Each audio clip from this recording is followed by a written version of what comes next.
I deleted the last one because I went back onto my editor and turns out I deleted the original and I couldn't then sort the sound out to become louder, so I just thought, well, I can't really keep it on there because of how quiet it is. So I thought I'd start again. The last one I filmed, the one that I uploaded to YouTube, took me about a week to film because I kept having various problems with the microphones that I was using and no sound coming out. I know you can't really hear my lips moving. Well, you can hear them, but you can't see them. But if I take this off, it's very breathy and you can hear the breath really, really sharply, and I find it affects. It's too noisy for me. I don't know, some of you might like it, but I'll show you what I mean. So, without it, I'm quite close, and you can see my lips moving a bit more, but you can hear every breath that I take, and it sounds quite windy on the microphone. I'll leave it off for another couple of minutes and then I'll pop the sound muff back on, just purely because I can't really. I'm listening to it at the minute and for me it's too much. It depends. If you like mouth sounds you'll probably enjoy this. But yes, this is my new microphone. This is my condenser mic and it came with screen to go in front, but I can't get it to stay on, so I'm just using this one. Every time I put it on, it pulls the microphone lever down and just falls off, and it makes so much noise. So I thought, no, sod it, I'll leave it off for now until I can get a better stand, so it stays on better. Because I couldn't get this stand to fit properly on my table, so it's on my laptop's table that I've had to fold in half and then stick on, and then it's weighted down with a load of books, because that doesn't stay on the table either, which is awesome. But yeah, I got this one, and I also got a pair of dual microphones, which are here. Then I've put them back in the packet because I'm going to send them back because they just didn't do what I wanted them to. And they don't work with my sound card, so I was struggling to set them up on the actual laptop to be able to record with. But I brought this doll's head. She's got very pretty Harley Quinn hair. I love it, that's what colour I want my hair. But I bought her especially for those microphones so that I could clip one on each of her ears and just do binaural, but they don't work how I expected them to work. So I'm sending those back and getting 2 separate ones, and then I'll be able to connect them both together so that they can fit on her ears. Yeah, I don't know. I put eyeliner on her, and I'm not great with makeup, as you can tell, that's why I don't really wear it. But I smudged her picking her up a minute ago. But she's very good for hair sounds. Look.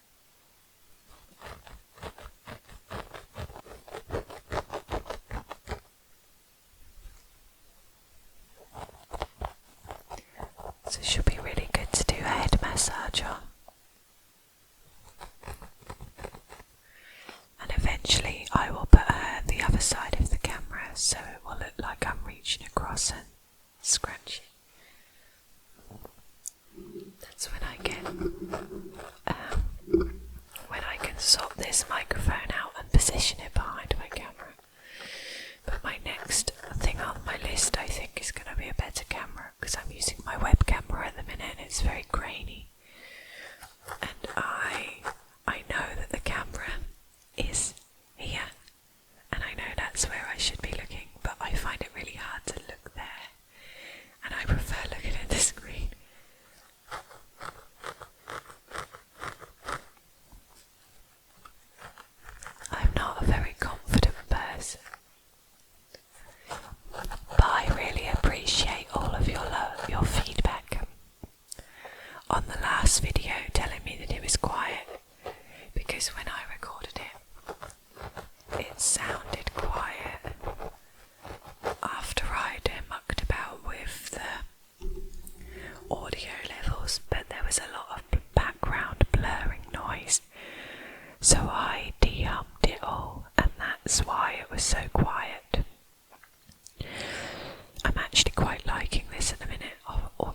riffy sounds, but I'm actually quite liking not having the sound muff back on.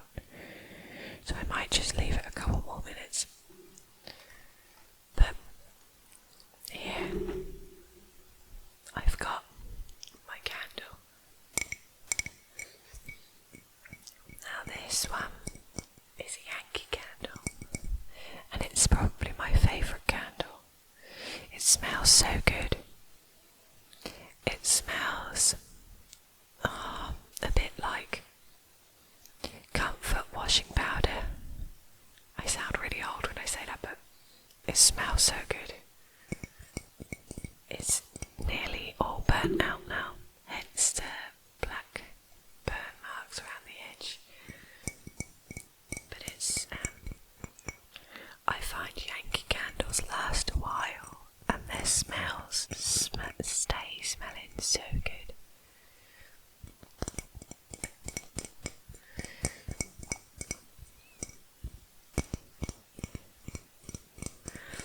I'm a little bit, my roots are so bad at the minute. The last time I tried to dye them, they went bright ginger. Most of my hair is patchy ginger from where me and my friend decided to dye my hair. Neither of us are great at it. But my pink keeps fading too quickly, so it needs to be blonder.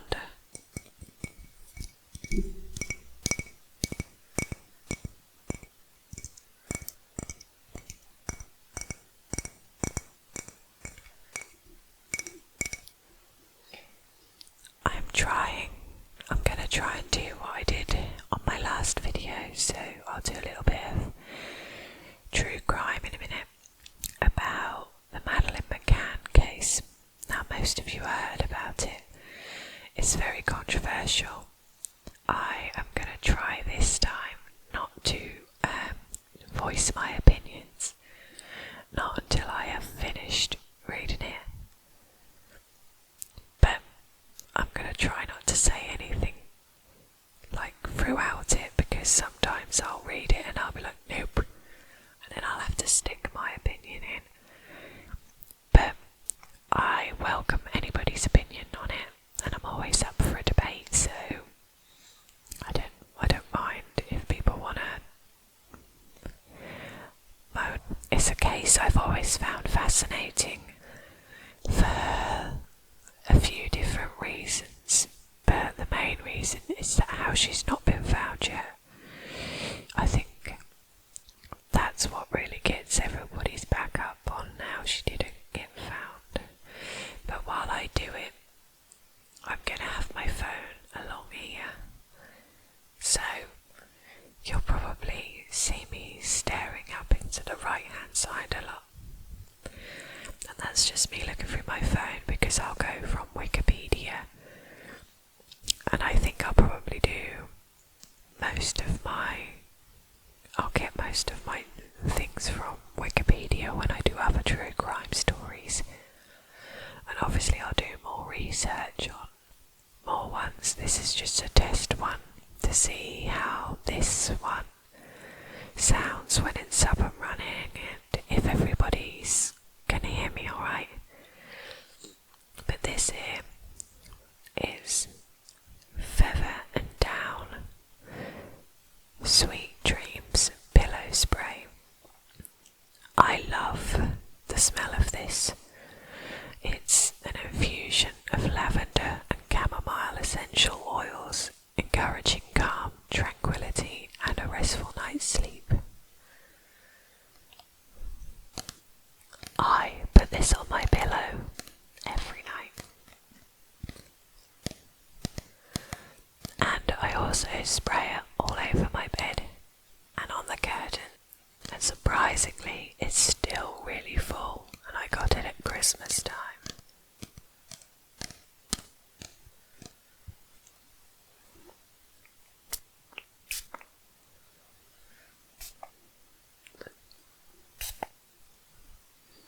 I sprayed it right into my eye then. So what happens when you don't look at where you're spraying? I like this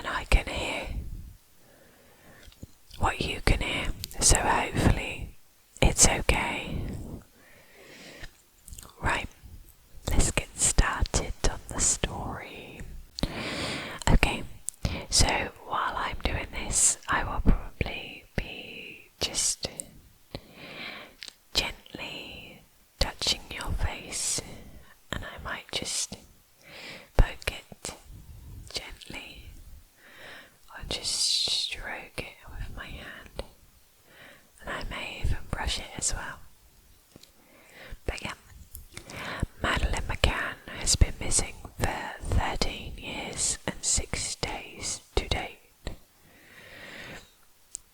She was born on the 12th of May 2003 and disappeared on the evening of the 3rd of May 2007 from her bed in a holiday apartment at a resort in Praia de Luz in the Algarve region of Portugal. Her whereabouts remains unknown to this day. The Daily Telegraph described the disappearance as the most heavily reported missing person case in modern history. Madeline was on holiday from the UK with her parents, Kate and Jerry McCann, her 2-year-old twin siblings, a group of family friends and their children. She and the twins had been left to sleep at 8:30 on the ground floor apartment, while the McCanns and friends dined in a restaurant 55 metres away, or 180 feet.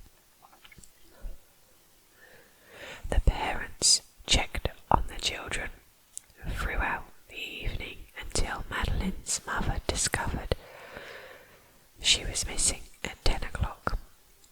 Over the following weeks, particularly after misinterpreting a British DNA analysis, the Portuguese police came to believe that Madeline died in an accident in the apartment and that her parents had covered it up.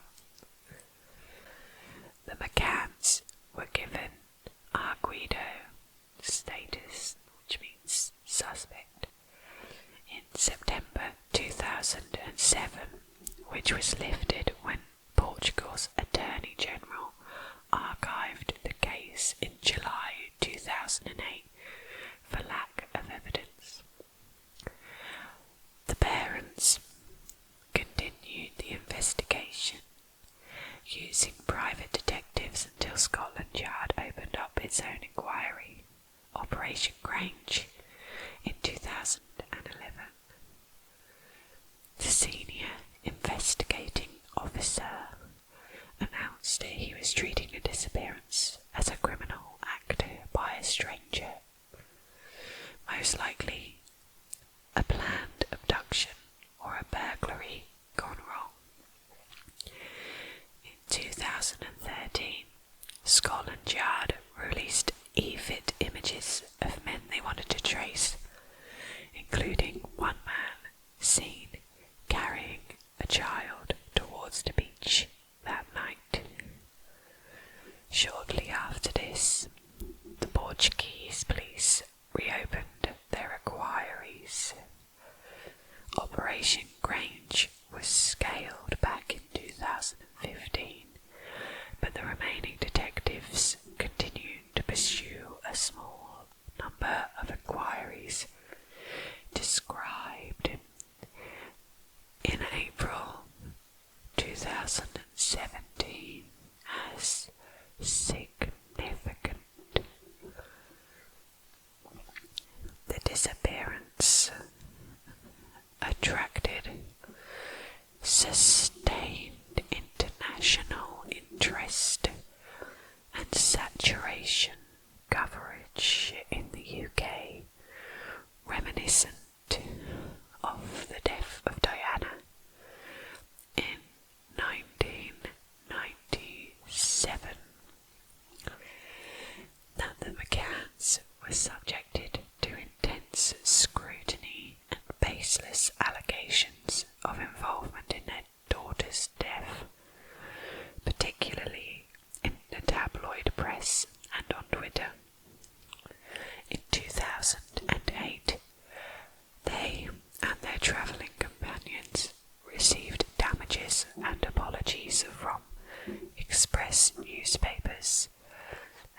2011, the McCanns testified before Leveson inquiry into British press misconduct,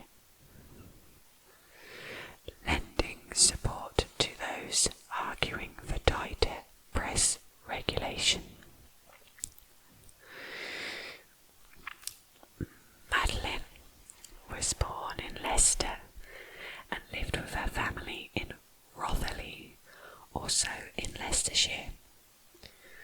At her parents' request, she was made a ward of conduct court in England shortly after the disappearance, which gave the court statutory powers to act on her behalf. Police described Madeline as blonde-haired, with blue-green eyes, a small brown spot on her left calf, and a distinctive dark strip on the iris of her right eye. I think anybody who's seen the pictures can tell how distinctive that mark is in her eye, because it's actually quite big. In 2009, the McCanns released age-progressed images of how she may have looked at age 6, and in 2012, Scotland Yard commissioned one of her at age 9.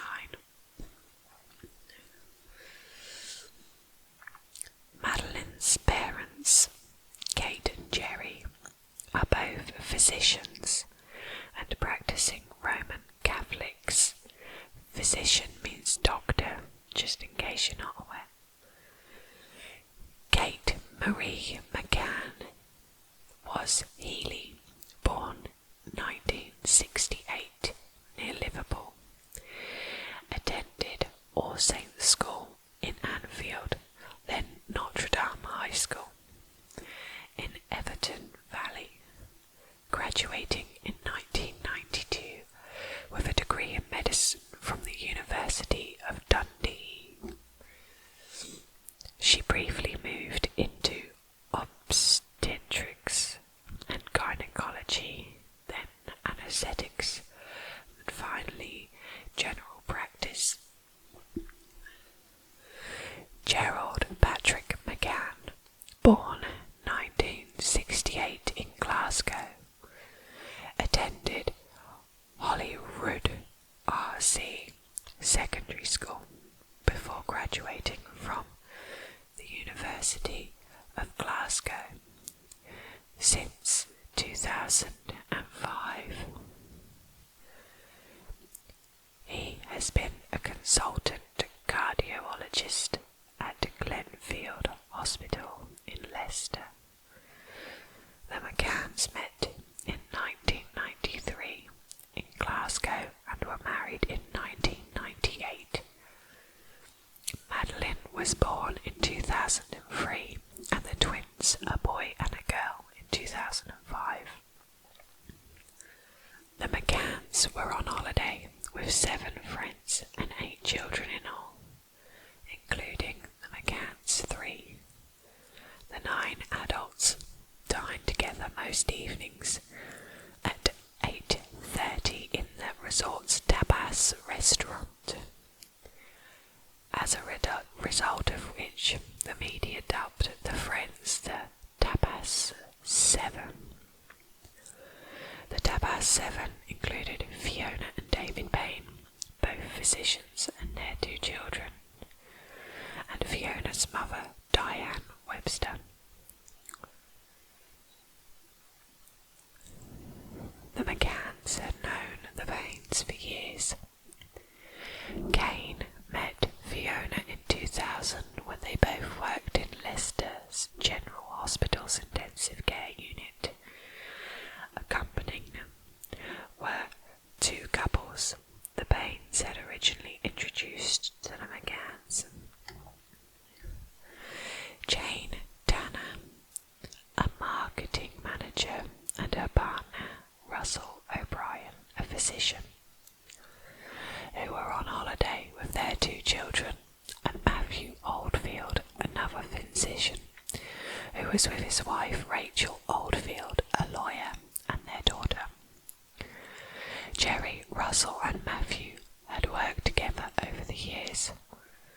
The Tanner sighting. Jane Tanner's report said that she saw a man carry a child away from the resort 45 minutes before Madeline was reported missing. Became one of the most discussed aspects of the case.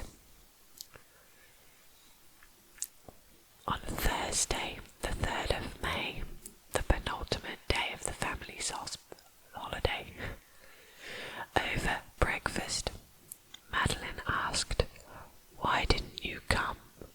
when her brother cried last night. After the disappearance, her parents wondered whether this meant that someone had entered the children's bedroom. Her mother had also noticed a large brown stain on Madeline's pyjama top. The children spent the morning in the resort's kids club. Then the family lunched at their apartment before heading to the pool. Kate took the last known photograph of Madeline at 2:29 that afternoon, sitting by the pool next to her father and her 2-year-old sister. The children returned to the kids club. Then, at 6 o'clock, their mother took them back to 5A, while their father went for a tennis lesson.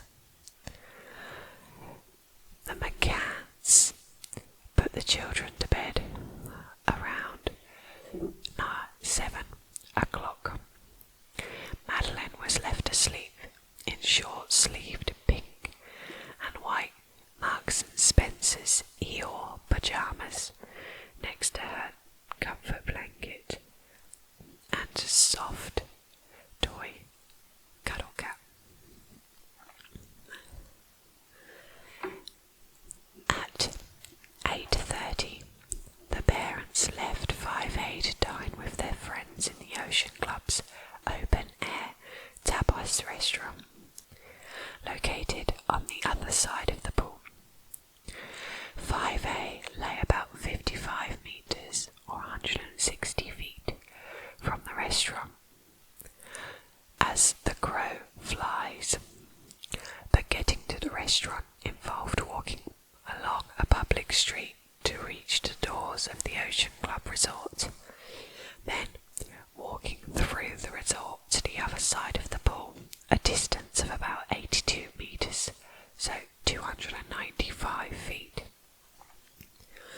The top of the apartment was visible from the tapas restaurant, but not the doors. The patio doors could only be locked from the inside, so the Mccanns left them closed but unlocked, with the curtains drawn, so they could let themselves in that way when checking on the children. There was a child safety gate at the top of the steps from the patio and a low gate at the bottom which led to the street. The resort staff had left a note in the message book at the swimming pool's reception area asking that the same table which overlooked the apartments be block booked for 8:30 for the Mccanns and friends every evening for the last 4 evenings of the holiday. The message said that the group's children were asleep in the apartments. Madeline's mother believes the abductor may have seen the note. The Mccanns and their friends left the restaurant roughly every half an hour to check on their children. Madeline's father carried out the first check on 5A at around 9:05. The children were asleep and all was well, except that he had recalled having left the children's bedroom door slightly ajar, and now it stood wide open. He pulled it nearly closed again before returning to the restaurant.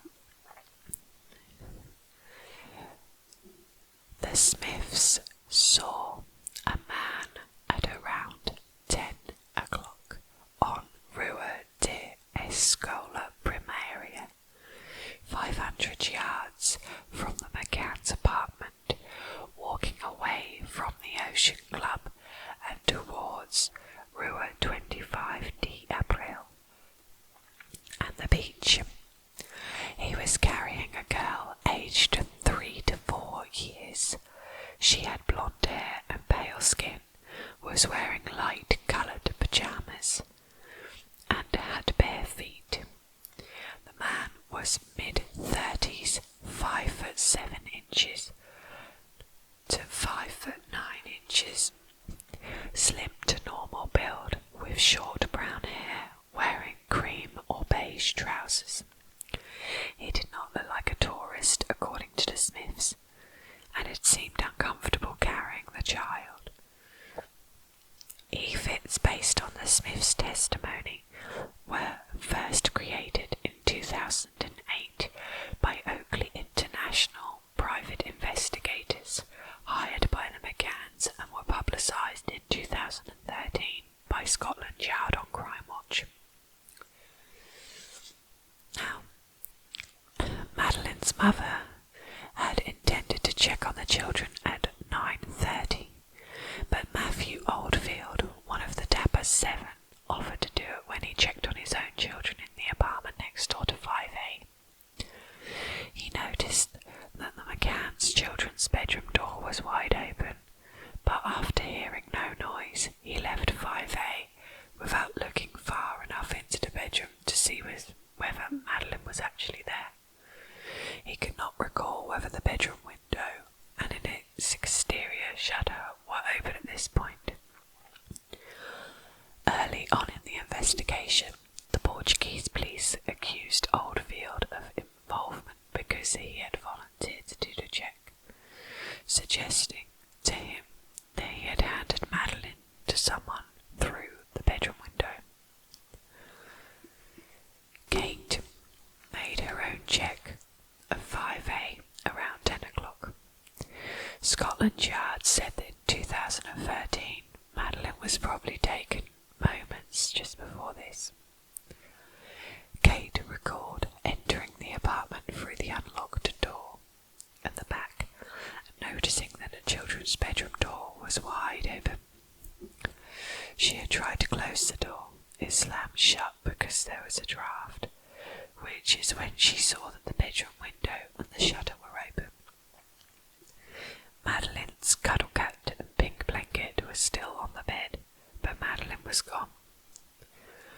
After briefly searching the apartment, Kane ran back towards the restaurant, screaming, "Madeline's gone. Someone's taking her." Or taken her. Around 10:10, Madeline's father sent Matthew Oldfield to ask the resource reception desk to call the police. At 22:30, so 10:30 at night, the resort activated its missing child search protocol. 60 staff and guests searched until 4:30 a.m, as at first assuming that Madeline had just wandered off. One of them told Channel 4's dispatchers that one end to the loose to the other you could hear people calling her name. 2 officers from the Garda Nacional, I think it's supposed to be National Republica, arrived at the resort at 11 o'clock at night, or 11:10 at night, from Lagos, 5 miles away. At midnight, after briefly searching, they alerted the criminal police. The BJ in nearby Portimao. Sorry, I don't really know these foreign words. Kate McCann said PJ arrived just after 1 a.m. According to the PJ, they arrived within 10 minutes of being alerted. At 2 a.m, 2 patrol dogs were brought to the result, and at 8 a.m, rescue dogs. Police officers.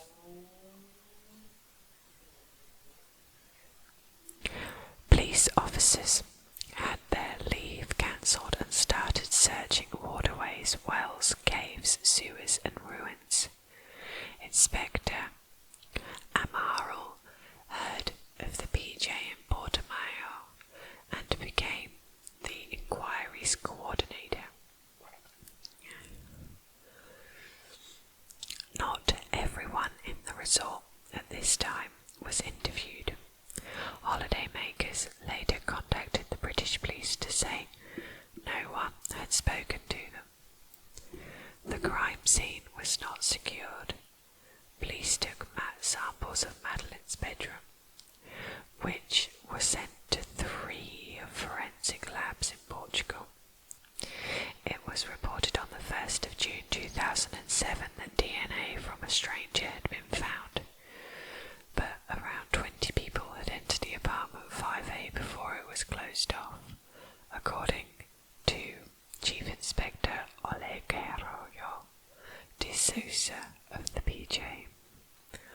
According to Madeline's mother, an officer placed tape across the doorway of the children's bedroom, but left at 3 a.m. without securing the apartment. The PJ case file released in 2008 showed that 5A lay empty for a month after the disappearance, then was let out to tourists before being sealed off in August 2007 for more forensic tests.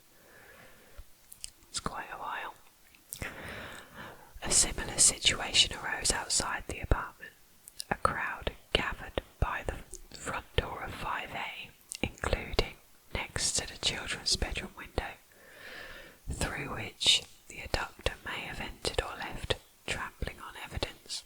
An officer dusted the bedroom window's exterior shutter for fingerprints, without wearing gloves or other protective clothing. Now, I'm going to leave it there for today, but I will go over it in more detail another day if you want me to.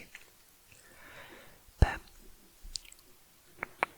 I'll let you have a think about that and let me know your opinions on it. I think instead of hearing my opinion today, I think I'll save it for the next video. But one thing that has always crossed my mind is that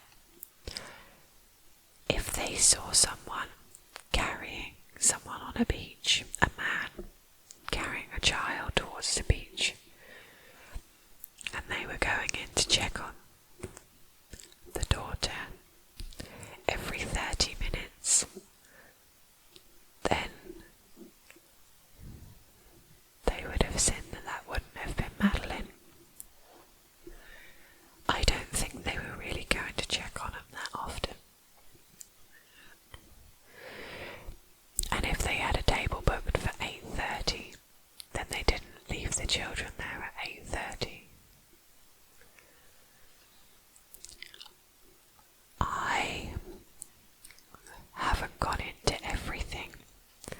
There's so much more out there, like how long the investigation's been going on, why the police thought that the parents were responsible because of what they had found. That's the Portuguese police, and why the UK are doing so much to help when there are so many other missing people out there that they're not helping. But yeah, I don't want to say too much because I don't want to tarnish your own opinions. But whatever you get from that, let me know. I hope you have enjoyed it, and I hope that you'll be able to hear me a bit better this time. But for now, I'm going to say good night. Sleep